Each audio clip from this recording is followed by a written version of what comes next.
Hello everyone, आज हम लोग अपर लिम्ब के एपोनिम फ्रैक्चर के बारे में जानेंगे। The first one is the Monteggia fracture dislocation, fracture of the proximal third of the ulna with dislocation of the head of the radius. So this is the first fracture which is known as Monteggia fracture. Monteggia fracture dislocation में ulna की जो proximal third है, ये हमारी ulna है, ये जो proximal third of the ulna है यहाँ पर फ्रैक्चर हो जाता है। साथ ही ये जो हमारा रेडियस है, ये जो रेडियल हेड है, इसका भी डिसलोकेशन हो जाता है।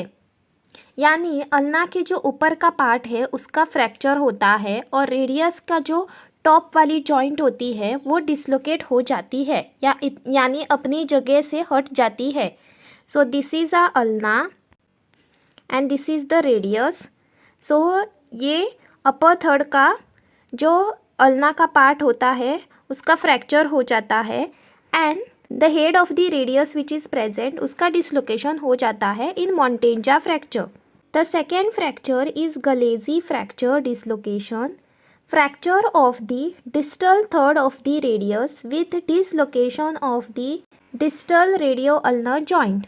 गलेजी फ्रैक्चर में रेडियस की जो डिस्टल थर्ड है वहाँ पर फ्रैक्चर हो जाता है। This is a radius and this is the distal part of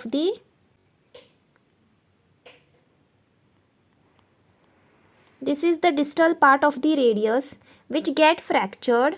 साथ ही ये जो डिस्टल रेडियो अल्नर जॉइंट है इसका भी डिसलोकेशन हो जाता है।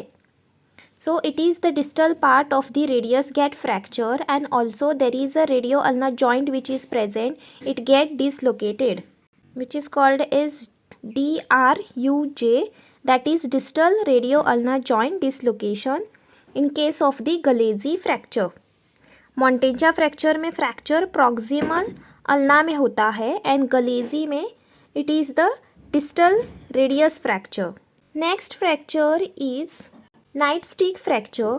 It is an isolated fracture of the shaft of the ulna sustained while trying to ward off a stick blow. So see, this is a ulna and this is the radius. So it is an isolated fracture of the shaft of the ulna. So shaft of the ulna में fracture हो जाती है।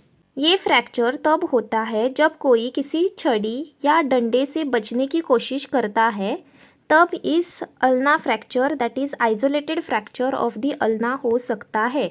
यहाँ पर सिर्फ ulna का shaft fracture होता है, that is why it is known as isolated fracture of the shaft of the ulna.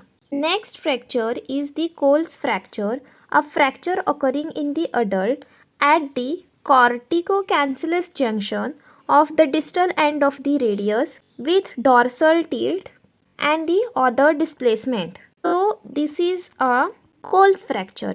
Coles fracture adult में होता है जहाँ distal रेडियस के corticocancellous junction में फ्रैक्चर हो जाता है। इसमें रेडियस का एंड जो है वो डॉर्सल की तरफ टिल्ट हो जाता है। See, this is the dorsal direction. So dorsal side इस तरह से मूव हो जाता है, यानी ऊपर की तरफ इस तरह से मूव हो जाता है, टिल्ट हो जाता है।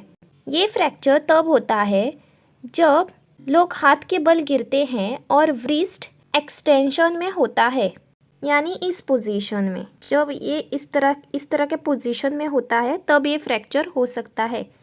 This is the wrist joint. Let's see what is Smith fracture. Smith fracture is the opposite of the Coles fracture.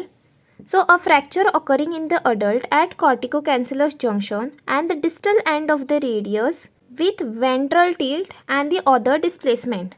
So यहाँ पर ये हमारा dorsal है in case of the Coles fracture, but in case of the Smith fracture ये इस तरह से ventral में tilt हो जाता है, यानी नीचे की तरफ इस तरह से टिल्ट हो जाता है। वेंट्रल यानी also known as anterior, dorsal मतलब posterior, which is seen in the Colles fracture. But in Smith fracture the distal end of the radius which is present which get fractured, it is tilted ventrally या anteriorly. Smith fracture भी adult में होता है और ये Coles fracture का reverse होता है। इसमें डिस्टल रेडियस के कॉर्टिको-कैंसरस जंक्शन में फ्रैक्चर होता है, लेकिन रेडियस का एंड वेंट्रल यानी आगे की तरफ टिल्ट होता है। ये फ्रैक्चर तब होता है जब लोग हाथ के बल गिरते हैं और व्रिस्ट फ्लैक्शन में होता है। अगर व्रिस्ट फ्लैक्शन पोजीशन में होगा इस तरह से तो ये फ्रैक्चर हो सकता है। This is the fifth one. Sixth one is chauffeur's fracture, an intra articular oblique fracture of the styloid process of the radius. ये स्टाइलॉइड प्रोसेस है, ये यहाँ पर जो ये पार्ट है इसे हम लोग स्टाइलॉइड प्रोसेस कहते हैं ऑफ द रेडियस। यहाँ पर ये इस तरह से फ्रैक्चर हो जाता है, इसे हम लोग चॉफर्स फ्रैक्चर कहते हैं। चॉफर फ्रैक्चर एक इंट्रा आर्टिकुलर ऑब्लिक फ्रैक्चर है जो रेडियस के स्टाइलॉइड प्रोसेस में होता है। मतलब रेडियस की जो स्टाइलॉइड प्रोसेस है यानी छोटी सी जो बोनी प्रोजेक्शन होती है वहाँ पर ये फ्रैक्चर होता है और ये फ्रैक्चर जॉइंट के अंदर होता है, इसीलिए it is known as intra articular fracture. Next fracture is Barton's fracture which is also known as marginal fracture. This is also an intra-articular fracture through the distal articular surface of the radius. Taking a margin anterior or posterior of the distal radius with a carpal displacement anteriorly or the posteriorly. ये हमारा Barton fracture है। Barton fracture इस intra articular fracture होता है जो distal radius के articular surface से होते हुए निकलता है। इसमें रेडियस का डिस्टल पार्ट एक मार्जिन यानी आगे या पीछे कार्पल के साथ डिस्प्लेसमेंट के साथ होता है। रेडियस का जो जॉइंट सरफेस का एक हिस्सा टूट जाता है और कार्पल के साथ आगे या पीछे की तरफ डिस्प्लेस हो जाता है। So this is called as Barton fracture, which is also the fracture of the distal end of the radius. Next one is Bennett fracture. It is an oblique intra-articular fracture of the base of the first metacarpal with subluxation of the trapezio-metacarpal joint.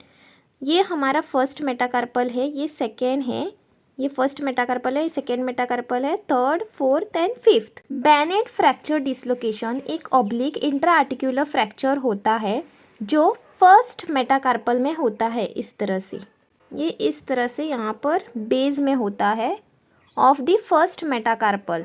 साथ ही जो ट्रेपेजियो metacarpal joint होता है उसका भी subluxation होता है यानी partial dislocation होता है।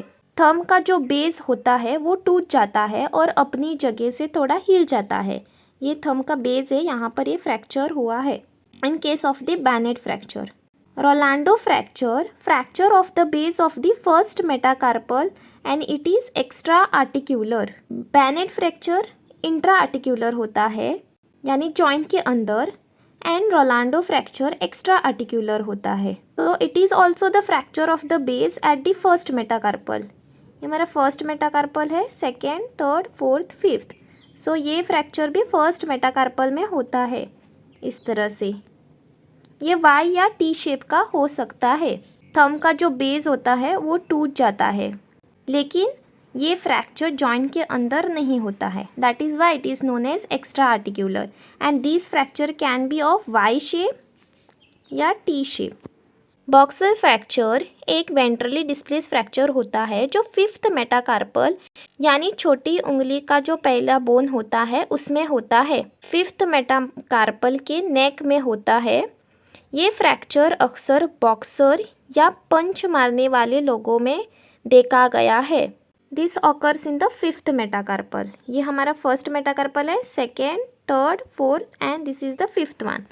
सो फिफ्थ मेटाकार्पल के नेक में होता है यानी जो छोटी उंगली का जो बोन है उसके नेक टूट जाता है और आगे की तरफ डिस्प्लेस हो जाता है in case of the boxer fracture. Thank you.